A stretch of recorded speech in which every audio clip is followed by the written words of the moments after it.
하나님, 오늘 이 새벽에 주님을 향하여 우리가 나아갑니다. 우리를 만나 주시고 오늘 마당뜰만 밟고 돌아가는 것이 아니라 지성소의 깊은 곳에서 주를 바라보게 하시고 주님이 주시는 말씀 가운데서 회복받고 고침받는 시간이 될 수 있도록 인도하여 주시옵소서. 예수님의 이름으로 기도 올려드립니다. 아멘. 우리 찬송가 112장 다 같이 찬양하시겠습니다.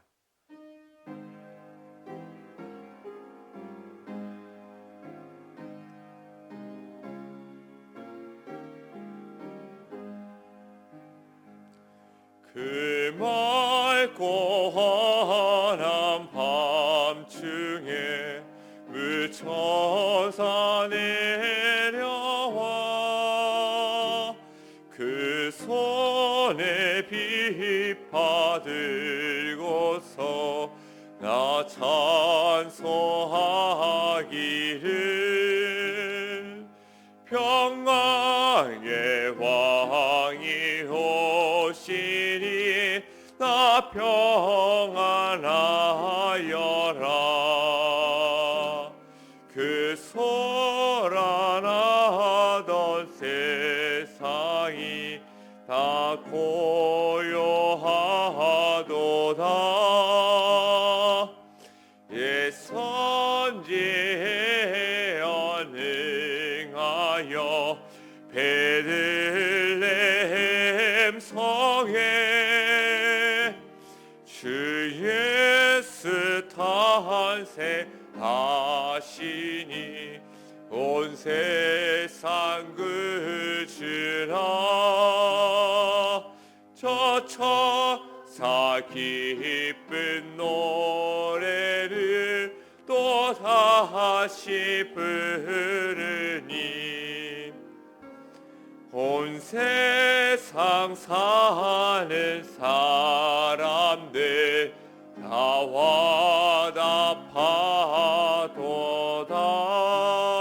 화답하도다. 아멘. 오늘 예배를 대표하여 이경숙 권사님 기도 인도해 주시겠습니다. 주님, 오늘도 주님의 음성을 듣기 위하여 이 자리에 나아올 수 있도록 인도하여 주셔서 감사합니다. 아멘. 늘 죄 가운데 살아가는 저희를 긍휼히 여기시고 미련하고 우둔한 저희를 하나님의 자마 삼아 주셔서 감사합니다. 주여. 한 해를 보내며 부족했던 부분 깨닫게 하시고 새해를 꼼꼼히 준비할 수 있도록 지혜와 명철을 주시옵소서. 아멘. 다가오는 성탄절을 기다리며 저희를 위하여 낮고 낮은 곳에 임하신 예수님의 사랑을 알게 하시고 그 사랑을 저희들도 닮아갈 수 있도록 겸손과 온유함을 주시옵소서. 아멘. 말씀을 전하시는 목사님 늘 건강 주시고 하시는 사역 위에 주님 함께하여 주시옵소서. 아멘. 주시는 말씀을 통하여 오늘도 건강하게 열심히 살아갈 수 있도록 힘을 주시옵소서. 아멘. 병상의 하늘을 주님 위로하여 주시고 건강을 회복할 수 있도록 치료의 은혜를 주시길 간절히 기도드리며 평화의 왕이신 예수님의 이름으로 기도드립니다. 아멘. 오늘 우리에게 주시는 하나님의 말씀 미가서 2장 1절에서 13절의 말씀입니다. 우리 한 절씩 교독하겠습니다. 그들이 침상에서 죄를 꾀하며 악을 꾸미고 날이 밝으면 그 손에 힘이 있으므로 그것을 행하는 자는 화 있을진저. 밭들을 탐하여 빼앗고 집들을 탐하여 차지하니 그들이 남자와 그의 집과 사람과 그의 산업을 강탈하도다. 그러므로 여호와의 말씀이 내가 이 족속에게 재앙을 계약하나니 너희의 목이 이에서 벗어나지 못할 것이요 또한 교만하게 다니지 못할 것이라. 이는 재앙의 때임이라 하셨느니라. 그때 너희를 조롱하는 시를 지으며 슬픈 노래를 불러 이르기를 우리가 온전히 망하게 되었도다. 그가 내 백성의 산업을 옮겨 내게서 떠나게 하시며 우리의 밭을 나누어 패역자에게 주시는도다 하리니. 그러므로 여호와의 회중에서 분깃에 줄 댈 자가 너희 중에 하나도 없으리라.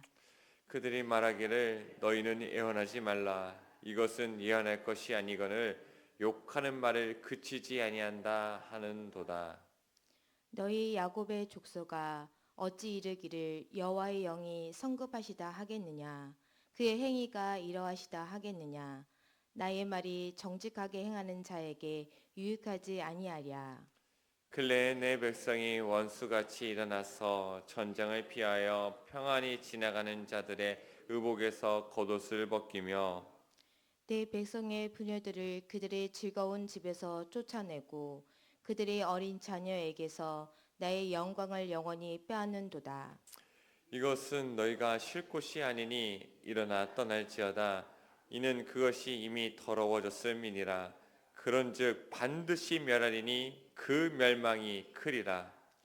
사람이 만일 허망하게 행하며 거짓말로 이르기를 내가 포도주와 독주에 대하여 내게 예언하리라 할 것 같으면 그 사람이 이 백성의 선지자가 되리로다. 야곱의 야곱아, 내가 반드시 너희 무리를 다 모으며 내가 반드시 이스라엘의 남은 자를 모으고 그들을 한 초소에 두기를 보스라의 양떼같이 하며 초장의 양떼같이 하리니 사람들이 크게 떠들 것이며 다 같이요. 길을 여는 자가 그들 앞에 올라가고 그들은 길을 열어 성문에 이르러서는 그리로 나갈 것이며 그들의 왕이 앞서가며 여호와께서는 선두로 가시리라. 아멘. 아멘. 오늘도 매일 기도에 오신 여러분들 한 분 한 분 축복하고 사랑합니다. 예, 여러분들에게 이렇게 인사하고 싶었어요. 메리 크리스마스. 네, 간밤에 잘들 주무셨나요? 예, 자기 전에 어떤 생각하셨어요? 어떤 마음이 드셨어요? 또 어떤 감정이 드셨습니까? 우리는 하루의 끝자락 고요한 밤에 잠자리에 들기 전에 그 마음이 어디로 향하는가? 그 시간은 아무에게도 보이지 않는 은밀한 시간입니다. 겉모습이 아니라 이 속사람이 그대로 드러나는 시간이 그때예요. 하루 종일 내 감정이 무엇인지 모르다가 잠들 때쯤에 우리는 알잖아요. 아, 기분 나빴구나. 화가 났구나. 아, 좋았구나. 그때 떠오르는 생각들, 감정들, 욕망들, 또 그리고 태도들, 그것이 사실 진짜 내 속 마음의 모습이지요. 시편 기자는 그 고요한 시간, 그 침상의 시간을 어떻게 보냈는가? 하나님을 기억하고 묵상하는 자리로 보냈지요. 시편 63편 6절은 이렇게 쓰여 있어요. 내가 침상에서 주를 기억하며 새벽에 주의 말씀을 묵상하리로다. 그렇게 시편 기자는 하나님의 말씀을 묵상하는 자리로 그 밤의 자리를, 침상의 자리를 보냈다고 한다면 오늘 말씀의 미가서에 등장하는 유다 백성들은 그 침상의 자리를 어떻게 보냈는가? 죄를 계획하는 자리로 보냈다라고 오늘 말씀이 고발하고 있습니다. 우리 1절의 말씀 한번 같이 읽어봅니다. 시작. 그들이 침상에서 죄를 깨하며 악을 꾸미고 날이 밝으며 그 손에 힘이 있으므로 그것을 행하는 자는 화에 있을진저. 그들은 은밀한 밤에 죄를 계획하고 아침이 밝자마자 그것을 실행합니다. 망설임도 주저함도 없습니다. 악을 마음에 품고 권력을 손에 쥐고 하나님 없이, 하나님과 상관없이 자기 욕망을 마음껏 펼쳐가며 살아가고 있습니다. 그런데 원래 이 침상이라는 자리는 어떤 자리입니까? 앞서서 말했듯이 기도하는 자리가 되어야 되죠. 하나님의 뜻을 묻고 다음날 하나님 어떻게 살아가야 됩니까? 이 성령님께 물음으로써 영적 이 계획을 하는, 영적 작전 회의를 하는 자리가 이 바로 침상입니다. 히브리어로 침상은 미시카부라고 해서 고요하다, 은밀하다라는 뜻을 가지고 있어요. 가장 개인적인 공간, 가장 은밀한 시간, 그 시간은 하나님 앞에 우리의 영혼을 드러내는 자리이지요. 그런데 유다 백성들은 그 침상에서 무엇을 했다고 합니까? 죄의 설계도를 짜는 거예요. 죄의 도면을 짜는 거예요. 어떻게 죄 지을까? 어떻게 하면 세상의 것을 더 잘 누리면서 살아갈까? 기도가 끊긴 밤, 말씀 묵상이 끊긴 밤, 그 다음 날은 어두울 수밖에 없는 것이에요. 그래서 영성가들은 이야기합니다. 하루의 영성은 그 전날 밤에 결정된다. 오늘 하루 영성 있게 살아가고 싶은가? 오늘 하나님과 같이 동행하고 싶은가? 새벽의 자리도 중요합니다. 기도를 시작하는 거 중요합니다. 근데 그보다 더 중요한 것은 무엇이라고 얘기하는가? 그 전날 밤에 어떻게 내가 잠이 들었는가? 그것이 더 중요하다는 것이에요. 요즘 현대인들 그 밤을 어떻게 보내고 있습니까? 자기 전까지 드라마 보고 SNS 하고 게임하고 이 세상의 것들로 마음을 가득 채웁니다. 말씀 없이 기도 없이 잠들면 그 다음날 영혼은 방전이 되어가지고 하나님의 뜻을 행할 능력이 없는 것입니다. 유다 백성들처럼 밤새 욕망을 묵상하고 탐욕을 묵상하면 그 어떤 영성을 그 다음날 기대할 수 있겠습니까? 어떤 선을 행할 능력이 그 손에 남아 있겠습니까? 하나님께서 그들에 대해서 이야기하시죠. 화 있을진저 그것을 행하는 자는 화 있을진저. 하나님이 인내의 한계가 다다랐다고 선포하시는 것이에요. 성도 여러분, 우리의 침상의 자리가 묵상의 자리, 기도의 자리가 되기를 축복합니다. 그 은밀한 시간, 하루를 마무리하는 그 고요한 순간을 하나님과 친밀한 교제의 시간을 보내시길 바랍니다. 우리의 침상이, 저와 여러분의 침상이 미가서의 이 죄인들의 침상이 되는 것이 아니라 이 시편 기자의 하나님과의 묵상의 자리, 하나님과의 교제의 자리, 그리하여서 우리의 삶 가운데에서 선을 행할 능력이, 에너지가, 그 힘이 충만하기를 주님의 이름으로 축복합니다. 그렇다면 이제 유다 백성들 하나님 앞에 돌이켜야 하는데 여전히 회개하지 않습니다.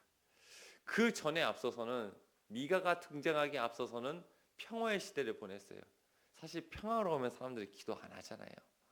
북이스라엘과 남유다는 평안했습니다. 여로보암 2세 우리가 잘 들었듯이 북이스라엘의 황금기라고 불리는 시대, 그때 우시야 왕도 마찬가지로 잘 살았어요.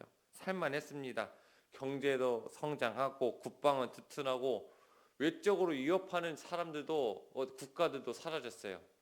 그동안 다메섹의 아람 군대가 그렇게 북이스라엘과 남유다를 괴롭혔는데 그들이 물러갔습니다. 왜 물러갔는가? 신흥 강대국인 아수르가 등장했기 때문이에요. 그런데 그것은 사실 일시적인 평화였어요. 곧 아수르가 전쟁을 벌이면서 남진 정책을 펼쳤고 북이스라엘은 멸망했고 이제 남유다도 하나님의 심판 앞에 서게 됩니다.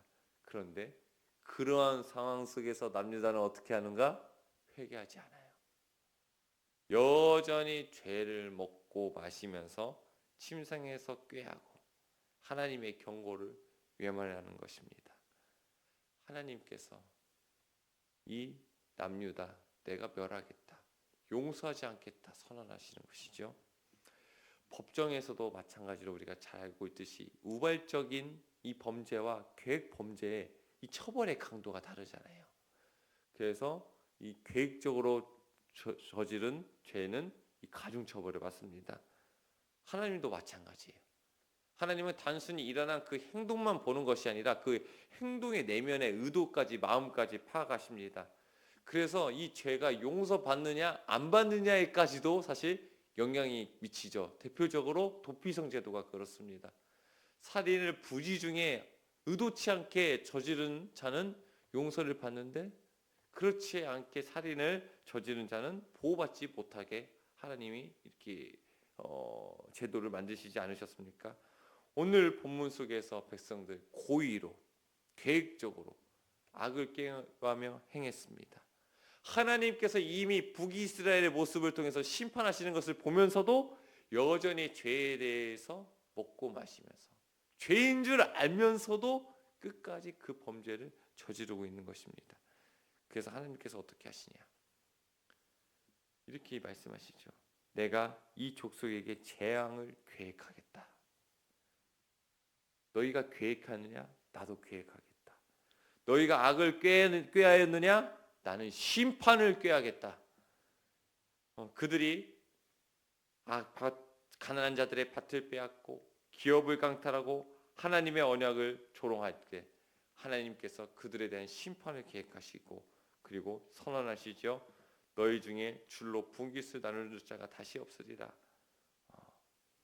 하나님께서 주신 땅에서 욕심을 낸 자들, 하나님은 이제 그 땅에서 다시는 분깃을 주지 않겠다, 땅을 빼앗겠다 말씀하시는 것이에요. 하나님께서 심판하시겠다, 용서하지 않겠다. 그런데 더 무서운 장면은 그 다음 말씀에 등장을 해요. 이 말씀을 들은 자들의 반응이 너무나 무서운데 이렇게 말합니다. 너희는 애언하지 말라. 이것은 애언할 것이 아니거늘 욕하는 말에 그치지 아니한다 하느노다. 듣기 싫습니다. 그런 말 하지 마십시오. 망하기는 우리가 왜 망합니까? 예언을 하지 말라. 하나님의 말씀, 그런 말씀, 심판의 말씀, 메시지 그만 선포해라. 회개하라고 그만 이야기해라. 말씀을 거부합니다. 심판의 메시지를 듣기 싫어합니다. 회개를 말하니까 불쾌하다고 말합니다. 성도 여러분, 말씀 앞에 귀를 막는 순간 그 인생은 이미 심판 아래에 있는 것이에요. 말씀이 나를 찌를 때 엎드릴 수 있는 사람만이 회복을 경험할 수 있는 것입니다. 근데 너무나 안타깝죠. 말씀이 이야기하니까 그런 말씀 하지 마라. 순종을 이야기할 때 순종을 말하지 마라. 헌신도 말하지 마라. 회개도 말하지 마라. 나에게 편안하게 신앙생활할 수 있는 말씀만 주어라. 하나님의 고발은 계속됩니다. 그들은 지나가는 자들의 겉옷을 빼앗고 여인과 아이들의 집을 빼앗습니다. 힘없는 자의 생존 기반을 무너뜨리는 것이에요. 왜 무너뜨려요? 그들의 것을 빼앗는 것이 편하거든요. 약자를 짓밟는 것이 내가 올라서기에 편하거든요. 그러면서도 그들은 이야기하죠. 나는 하나님의 백성이니까 괜찮지 않을까? 하나님의 이름을 부르지만 하나님의 뜻을 무시한 백성, 하나님께서 하나님의 백성으로 인정하지 않는다는 것입니다. 내가 반드시 멸하리니 그 멸망이 그리라. 그리고 11절의 말씀에 또 대조적으로 이 백성들은 어떤 생각을 했는가? 사람이 만일 허망하게 행하며 거짓말로 이르기를 내가 포도주와 독주에 대하여 내게 애언하리라 할 것 같으면 그 사람을 선지자로 삼는다는 것이에요. 진짜 말씀을 거부하고 귀에 달콤한 말을 전해주는 사람. 거짓말, 이 땅에서 포도주와 독주를 마시는 것이 행복한 인생이다. 하나님께서 너 인생 자유를 주시지 않았느냐? 편하게 살아라. 기쁘게 살아라. 그런 말을 하는 선지자들만 이때 당시에 백성들이 받아들였다는 것이에요. 요즘 시대도 비슷합니다. 요즘 시대 교회에서 불편한 말하면 힘들어합니다. 헌신, 회개, 순종 이런 얘기하면 좋아하는 사람들이 사라지고 있죠.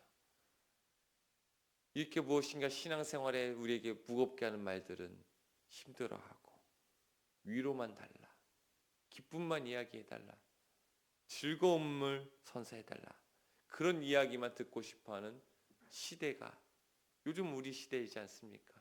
미가서의 시대와 위가서 시대 유다 백성들의 태도와 지금 우리의 태도가 별반 다르지 않다는 것을 깨닫게 됩니다. 그런데 진짜 복음은 어떻습니까? 귀를 즐겁게 하는 게 복음이 아닙니다. 하나님의 말씀은 양날의 검과 날성검과 같아서 때론 나를 찌르기도 하고 무너뜨리기도 하지만 다시 세우는 것이 하나님의 말씀입니다. 사랑하는 여러분, 하나님의 말씀이 우리를 찌를 때 고개를 돌리지 말고 엎드리시기를 바랍니다. 그 순간이 바로 회복의 시작인 것이에요. 하나님의 은혜는 회개하는 자에게 언제나 열려 있는 것입니다. 오늘 이 말씀 앞에 진실한 회개의 결단으로 반응하며 하나님께서 주시는 그 부담감, 무거운 마음, 그것을 나의 것으로 받아들임으로써 진정한 주님의 사람으로서 진정한 회복의 길에 우리가 서 있기를 주님의 이름으로 축복합니다. 기도하겠습니다. 하나님, 오늘 말씀을 통해서 우리의 침상을 돌아보게 됩니다.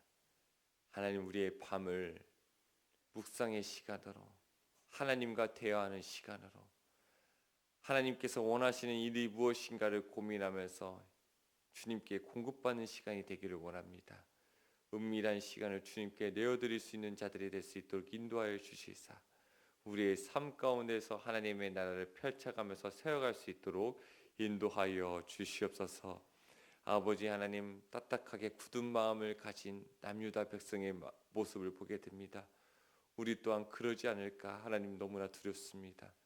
성령께서 우리의 마음을 기경하여 주셔서 우리에게 부드러운 마음을 다시 허락하여 주시고 모든 말씀 앞에 아멘으로 반응하며 주님의 뜻대로 살아갈 수 있는, 또한 주님의 원하시는 삶을 우리 삶 가운데 구현하면서 살아갈 수 있는 우리 모두가 될 수 있도록 인도하여 주시옵소서.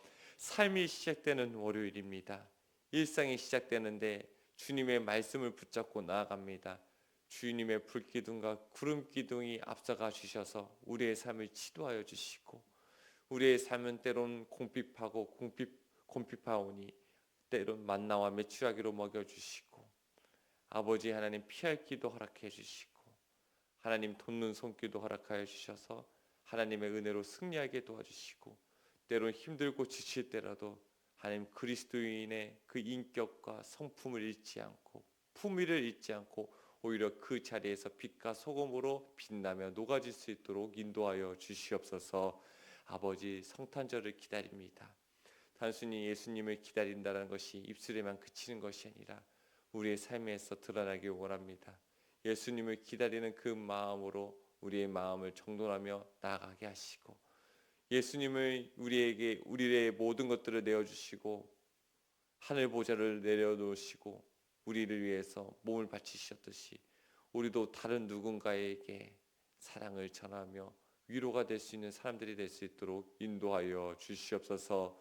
병중에 있는 성도들, 마음이 무너진 성도들, 삶의 답답함에 있는 성도들, 주님 찾아가 주셔서 그들을 일으키시고 세워주시고 인도하여 주시며, 하나님께서 나에게 은혜를 베풀어 주셨다 감사하며 간증하는 날들이 속히 올 수 있도록 인도하여 주시옵소서. 지금 어려움의 때가 신앙을 잃고 방황하는 때가 되는 것이 아니라 하나님을 깊이 만나는 때가 될 수 있도록 도와주시옵소서. 그렇게 하실 주님을 찬양하고 살아계신 예수님의 이름으로 기도 올려드립니다. 아멘.